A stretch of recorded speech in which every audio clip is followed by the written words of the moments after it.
Kama unakumbuka nilivyotua airport Terminal 3, kwa sababu nikisema airport mnaweza mkasema labda airport ya kawaida. Ilikuwa Terminal 3, tumetoka Egypt, na nilisema wazi Simba ile game walitupa kwa sababu walikuwa na uwezo wa kushinda kule Egypt. Na Waarabu walilala, walikuwa katika eneo lao, kipindi cha pili walilala. Lakini leo uliona mvua ilitaka kuharibu, kwa sababu wakati kipindi cha kwanza kinaanza wachezaji walikuwa hawawezi kukimbia. Tulikuwa tuone zile movement, kwa maana kwamba acceleration ya Elie Mpanzu tulikuwa tuioni zaidi, individual brilliance za mchezaji mmoja mmoja ndio ikawa inaonekana zaidi uwanjani.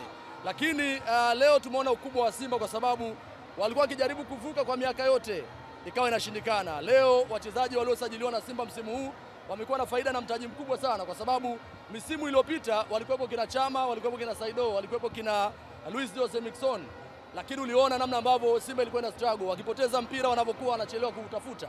This time wamepatikana vijana wadogo wenye uchu ambao wanapambana. Umeona Elie Mpanzu kibisa wala individual skills, amefunga goli la viwango vya kimataifa, goli kali sana, goli la upako lile, kwa sababu nakumbuka Simba siku 2-3 hizi waliwashirikisha watumishi wa Mungu, Bulldozer, lakini pia Sheikh Mkuu wa mkoa wa Dar es Salaam Walid, wote ni kwa ajili ya kupiga dua. Kwa hiyo dua zimesaidia leo, wachezaji pia wamepokea na mwisho wa siku wamepata matokeo. Kwa hiyo kwangu sijaona kimbinu zaidi Simba wakifanikiwa wakicheza mpira kimbinu, zaidi ni ile uwezo binafsi wa mchezaji mmoja mmoja, kwa sababu uwanja haukuruhusu kuona flow ya mchezo wenyewe.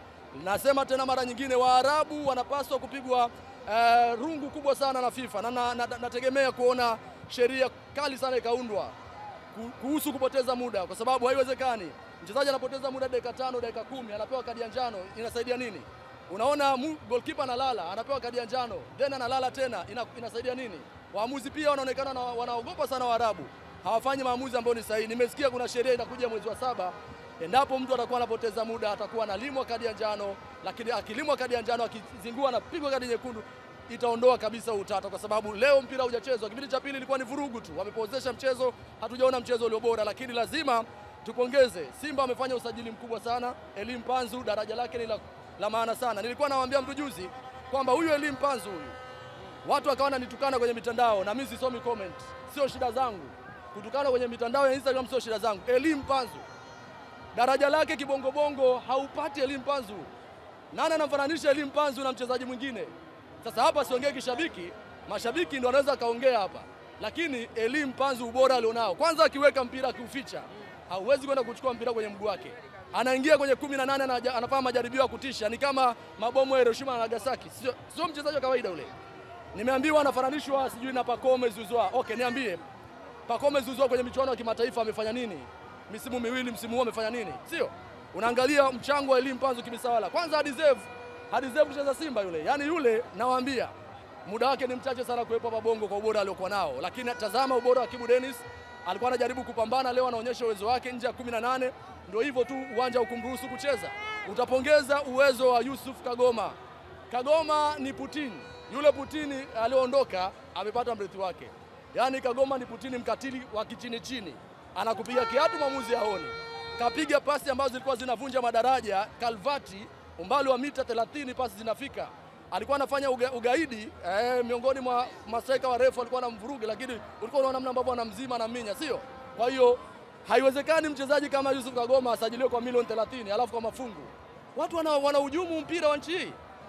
Ni aibu. Yaani Yusuf Kagoma umpe milioni 30 kwa mafungu. Brother, ni matusi, unatukana mpira. Yaani leo hii Yusuf Kagoma yule ukimweka sokoni bilioni 1 umchomoi. Brother, kusanya viungo wako wote alafu fananisha na Yusuf Kagoma mpati.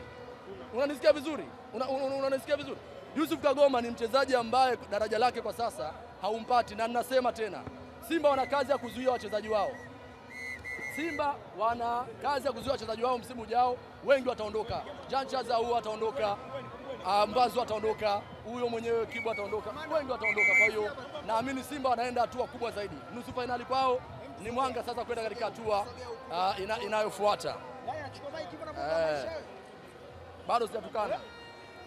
Wewe kama ikijaa futa zile za studio sawa? Tunamaliza. Uliza swali. Sasa nataka utuambie Mabadiliko ya Mukwala kwanza kikosi cha kwanza leo. Miongoni mwa wachezaji ambao walalamikiwa sana ni Ateba, na leo mwalimu amesikiliza mawazo na maoni ya mashabiki, amepeleka benchi ya Ateba, ameingia Mukwala kwenye kikosi cha kwanza. Leo nini ambacho unakiona kwa Mukwala? Huku tunaondoka mdogo. Asante. Tunafukuzwa na watu wenye mamlaka. Watu wache, kwa sababu kwenda nusu finali kwa Simba sio jambo la kawaida, na hata maaskari wenyewe walikuwa wanapiga dua, tulikuwa tunawaona jana. Kwa hiyo leo wakitufukuza wanatukosea, kwa sababu Simba wameshago misimu 7 wanashindwa kwenda hatua hiyo. Steven Dese Mukwala, umeniuliza swali leo kwenye kipindi na juzi nilikuwa nasema huyu ni mchezaji anayopaswa kupewa heshima yake. Haiwezekani unakuwa na striker ambaye hakupi chochote zaidi ya kubanana na mabeki, yani anagadi mpira mabeki 3 hadi 4 alafu ufanye end product inakuwa 0. Lakini unaona Steven Dese Mukwala alianza kurejea kwenye ubora wake mechi dhidi ya Coastal Union, alipiga goli 3 za maana sana. Juzi dhidi ya Dodoma Jiji alipiga bao la kisigino, sio? Kwa hiyo utaona wazi kwamba ni mchezaji ambaye akiaminiwa ataenda kuwanufaisha zaidi Simba, kwa sababu ana skills. Wewe taratibu bwana. Taratibu baba. Ana utulivu, lakini pia ni mchezaji anayehamahama. Unataka kusikia kwamba nomadic pastoralism.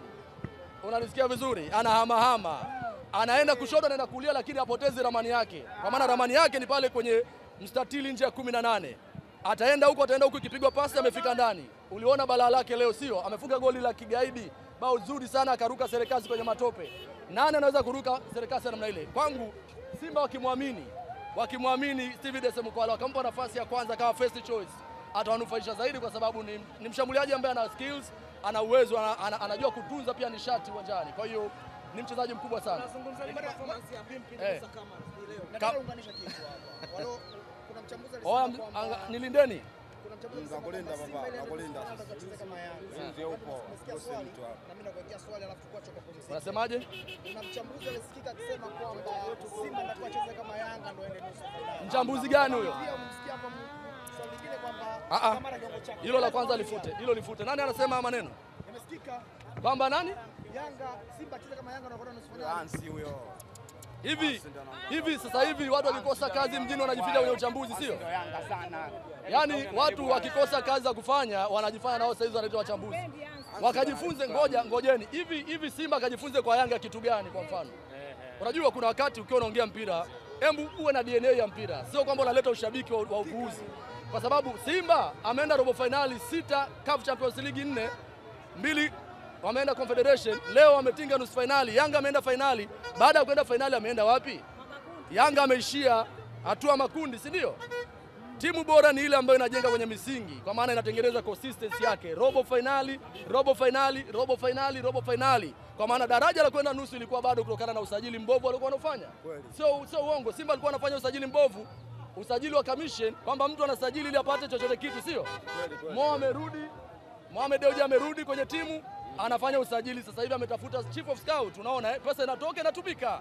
Leo hii nani ana doubt na kiwango cha Elie Mpanzu? Nani? Hamna. Mchezaji ambaye ameenda kufanya majaribio Genk, na sio kwamba alishindwa majaribio, alikuwa anataka Simba, yani daraja lake lilikuwa kwanza lianzie Simba ndio aondoke. Haya, nani anaumia kuhusiana na Ahoua? Uwezo wa Ahoua nani? Kwa ukiangalia sajili za Simba zinalipa, na huyo mchambuzi anayosema nenda mfikishie mwambie Friji Bovu anasema kama kuna kazi watu wamekosa kufanya mjini, wasitafute engagement kuwakosea Simba. Brother, Simba ni daraja lingine kwenye hii michuano. CAF wenyewe wanajua. Nenda kaangalie points ambazo Simba anazo, alafu angalia na wengine walizo. Kwanza leo huyu Al-Masri alikuwa hayuko hata 20 bora. Simba yuko nafasi ya 6, alafu huyu hayupo. Leo Simba ameenda nusu finali, anaingia nafasi ya 4 hadi ya 5. Simba anaenda hadi nafasi ya 5 hadi ya 4 kimataifa. Unanielewa vizuri? Unaangalia wapi?